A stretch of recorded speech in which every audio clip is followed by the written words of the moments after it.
नमस्कार, स्वागत है आपका हमारे चैनल पर। मैं हूं आपके साथ शिप्रा सैनी। बड़ी खबर, पश्चिम बंगाल में ममता बनर्जी को एक और बड़ा झटका लगा है। पश्चिम बंगाल में टीएमसी का एक और विकेट गिर चुका है।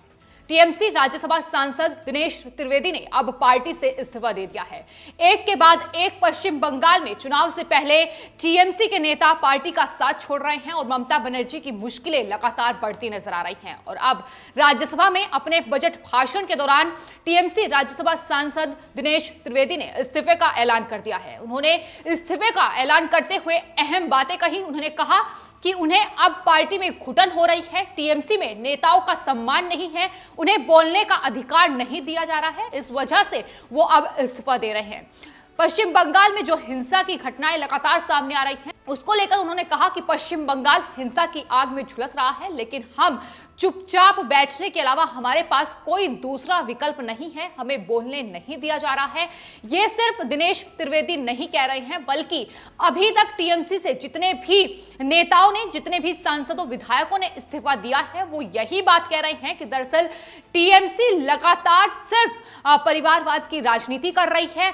तमाम जो ममता बनर्जी के करीबी हैं, उन्हें मौका दिया जा रहा है पार्टी में, उन्हें जो दूसरे नेता हैं उन्हें बोलने का अधिकार नहीं है और टीएमसी पूरी तरीके से अब बिखरती नजर आ रही है। दिनेश त्रिवेदी के इस्तीफे के बाद एक और बड़ा झटका ममता बनर्जी के लिए इसलिए है क्योंकि दिनेश त्रिवेदी पूर्व रेल मंत्री रह चुके हैं और साथ ही टीएमसी के एक गद्दावर नेता भी थे।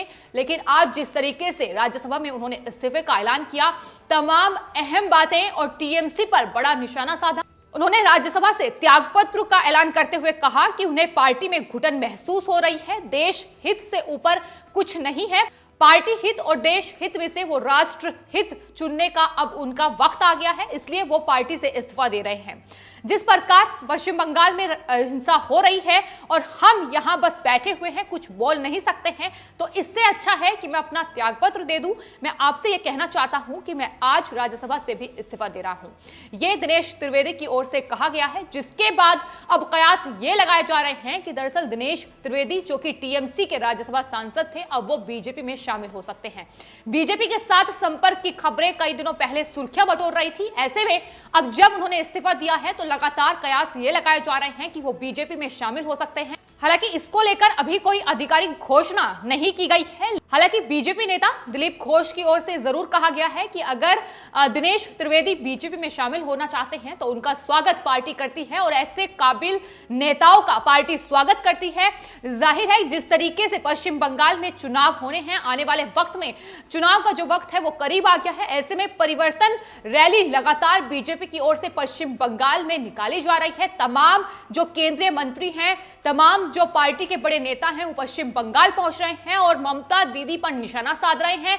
तमाम तरीके से टीएमसी पर पुरजोर तरीके से हमला करने की कोशिश बीजेपी की जारी है। किस तरीके से उन्होंने पश्चिम बंगाल को अपने शासन में खोखला बनाया है, उसको लेकर बीजेपी के तमाम नेता हर रोज जिस तरीके से वहां रैलियां होती हैं उसमें निशाना साधते नजर आते हैं। और यही वजह है कि अब दिलीप घोष की तरफ से कहा गया है कि वो अगर बीजेपी में शामिल होते हैं तो परिवर्तन रैली को एक नई जो राह है उसकी तैयार हो जाएगी। बीजेपी की ओर से टीएमसी के इस गद्दावर नेता को कर लिया गया है। वहीं दिनेश त्रिवेदी के इस्तीफे के बाद बीजेपी नेता कैलाश विजयवर्गीय का बयान भी सामने आया है। उन्होंने बयान देते हुए कहा है कि दिनेश त्रिवेदी ने उन्हें एक साल पहले एयरपोर्ट पर इस बात की जानकारी दी थी कि टीएमसी जो है वो बहुत खराब स्थिति में है और पश्चिम बंगाल में खासतौर पर जिस तरीके से हिंसा की खबरें लगातार, वहां कानून व्यवस्था बिगड़ी हुई है, पूरा पश्चिम बंगाल ममता दीदी से परेशान आ चुका है और मैं वहां काम नहीं कर पा रहा हूं। उन्होंने टीएमसी से इस्तीफा दिया है, वो भाजपा में आएंगे तो हम उनका स्वागत करेंगे। कैलाश विजयवर्गीय भी यही बात दोहरा रहे हैं। ये सिर्फ राज्यसभा सांसद दिनेश त्रिवेदी के लिए नहीं, बल्कि आपको बता दें इससे पहले एक बड़ी संख्या में टीएमसी के विधायक, टीएमसी के जो पार्षद हैं, उनके द्वारा बीजेपी को ज्वाइन किया गया है और बीजेपी लगातार टीएमसी के बड़े नेताओं का स्वागत अपनी पार्टी में कर रही है। तो जाहिर है जो दिनेश त्रिवेदी हैं वो टीएमसी के कद्दावर नेता रहे हैं। ऐसे में बीजेपी ये जरूर चाहेगी कि पश्चिम बंगाल को साधने के लिए दिनेश त्रिवेदी जैसे नेता अगर पार्टी में शामिल होते हैं तो कहीं ना कहीं कहीं जो पार्टी का वर्चस्व है वो पश्चिम बंगाल में बढ़ता नजर आएगा। आपको बता दें, इससे पहले बड़ी संख्या में तमाम नेताओं ने बीजेपी को ज्वाइन किया है, जिसमें शुभेंदु अधिकारी जो कि टीएमसी के एक बड़े नेता थे और पश्चिम बंगाल में उनका बड़ा वर्चस्व है, वो बीजेपी में शामिल हुए हैं। इसके अलावा दिल्ली में गृह मंत्री अमित शाह ने तमाम जो नेता हैं, 5 नेता ऐसे हैं टीएमसी के जिन्हें बीजेपी ज्वाइन कराया है, जिसमें विधायक राजीव बनर्जी हैं, वैशाली डालमिया हैं, परवीर घोषाल है। इसके अलावा हावड़ा के पूर्व निगम अध्यक्ष रतिन चक्रवर्ती हैं। इसके अलावा भी कई ऐसे नाम हैं जो बीते दिनों टीएमसी के नेता बीजेपी में शामिल हुए हैं। तो लगातार अब कोशिश यही है कि इन विधानसभा चुनाव में टीएमसी को जवाब दिया जाए। यही वजह है कि बड़ी संख्या में बीजेपी के जो तमाम बड़े नेता हैं वो पश्चिम बंगाल का रुख कर रहे हैं। फिर चाहे कैलाश विजयवर्गीय हो, गृह मंत्री अमित शाह हो या फिर बीजेपी के अध्यक्ष हो, तमाम लोग लगातार पश्चिम बंगाल में रैलियां कर रहे हैं और कोशिश यही है कि टीएमसी ने जिस तरीके से पश्चिम बंगाल को बीते अपने शासनकाल में खोखला किया है, जिस बात का जिक्र ये तमाम टीएमसी से जो बागी नेता हैं ये भी कर रहे हैं कि किस तरीके से उन्हें अब टीएमसी में घुटन महसूस हो रही है।